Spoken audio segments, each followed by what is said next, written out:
Make sure you check out the first 3 parts of this series by clicking on the playlist in the top right hand corner of the video right now.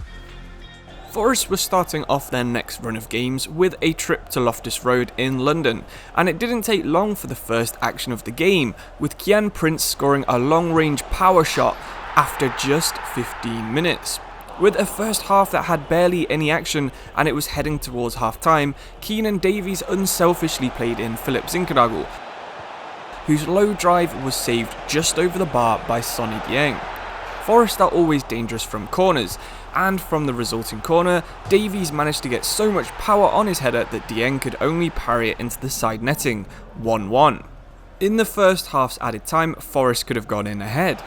Again, Zinkernagel got a similar chance, this time Dieng saving with his feet to deny the Dane. Despite there still being an entire half left, that's actually how the game would finish. It was a scrappy second half and there was no real clear chances or exciting moments, but Forest will be happy to take a point back up the M1 to Nottingham. The Blades would be the next team to make the short trip from Sheffield to Nottingham, but it was Forest who knew a win would see them finally make a playoff position. Featuring a number of former Forest players, United did nearly see an early chance, but a bad tackle from Ryan Yates halted the move. 20 minutes later, Cafu managed to win the ball well in midfield, before Johnson and Davies linked up, with a powerful shot stinging the hands of Robin Olsen. Early in the second half, Liverpool loanee Ben Davies found former Red Oliver Berg, who moved it to another former Forest man in Ben Osborne. Only a great bit of defending from McKenna and Samba could prevent the opening goal going to Sheffield. Davies and Osborne were once again involved with the next chance. This time it was Ryan Yates who intercepted the ball in a very dangerous position. While 6'3" striker Carter Allen couldn't win his aerial challenge, the ball was recycled before being fired back across to 5'7" winger Alex Mighton, who did nearly manage to get his header on target. The game really fizzled out from there, with the clock running down. A series of fouls from both teams prevented any real chances from being made. A 0-0 seemed a fair result, with both teams having a couple of good chances. Preston North End were the next visitors to Nottingham, making the 120-mile trip down south, and it wouldn't take long for the Lily-Whites to nearly ruin the jubilant mood at City Ground. Yet another great save from Brice Samba kept the scores level early on.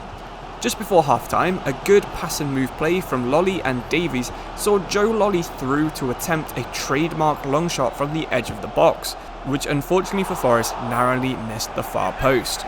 As half-time was about to begin, James Garner brought the ball out of midfield. Davies was there to be the target man as usual, and with no real options, Garner chose to shoot. I say that's probably goal of the season so far, with the goal detection system confirming the goal was fully over the line. After half-time, Garner again found himself in a nice pocket of space as he advanced towards the Preston goal. This time his powerful shot was parried out for a Forest corner.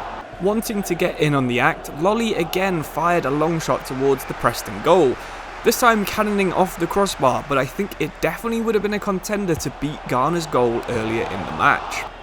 Late in the game, a tired Zinkernagel did have a chance to finish it off, but again his shot was parried out for a corner.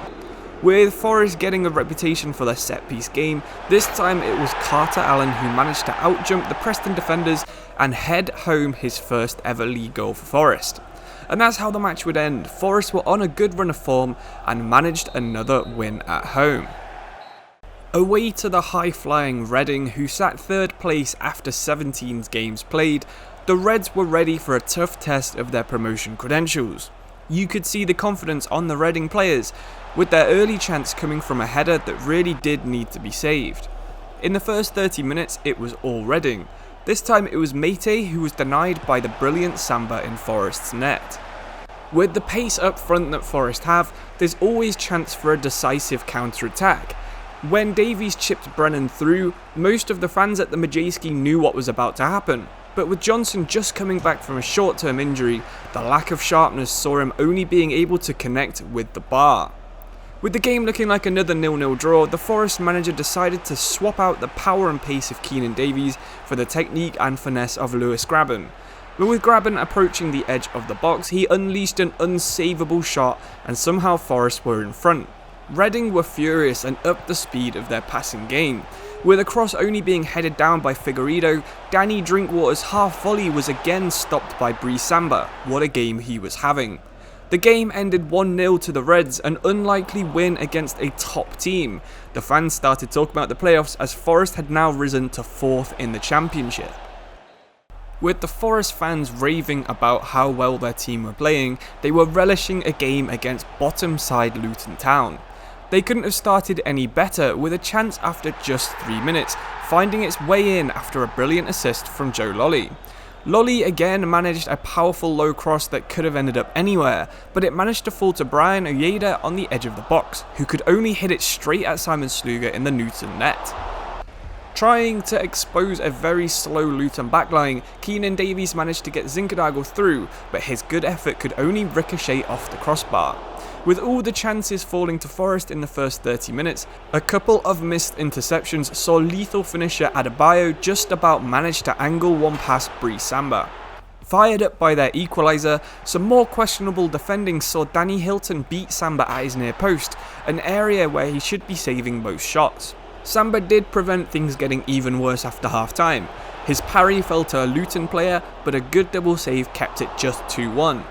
Finally, the home fans got the moment they wanted when Brennan Johnson finished from a tight angle in the 65th minute, an equaliser, and it was 2-2 at home to Forest. But it didn't last long. It took Luton 3 passes to tear Forest apart to make it 3-2, and they managed to finish the match off with a cornic blast from the edge of the box just before the end of the game. Conceding 4 goals to 24th place is never a good sign, and they had to make things right in the next match against West Brom. Following on from a terrible performance all round against Luton, Cooper's men faced an embarrassment at the Hawthorns, with an early sending off really setting the tone for an awful afternoon. Samba was again beaten at the near post, with the shot coming only 3 minutes after McKenna's needless red card. Forest could have been down to 9 men had the referee judged Yates' slide tackle to be a penalty, but Samba did manage to keep the game down to just a single goal. Robinson managed to get a second of the game after Worrell and Yates could not adapt to playing 4 at the back. Their big gap in the middle was exploited and Forest was sinking without a trace. After the hour mark, it was Robinson who decided to become the creator instead of the finisher, with Karlan Grant this time showing why he was the league's top scorer with a rifled shot into the far corner.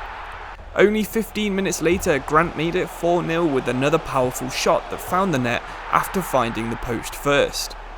Even with the West Brom keeper showing off, it really was not Forest Day, and the game ended 4-0, which West Brom will probably still feel disappointed with, as they actually could have had more goals. An international break came at the right time for Forest, giving them time to reset from back-to-back heavy losses. Once again, they were strong favourites for a match, this time against Peterborough, and threatened from the start.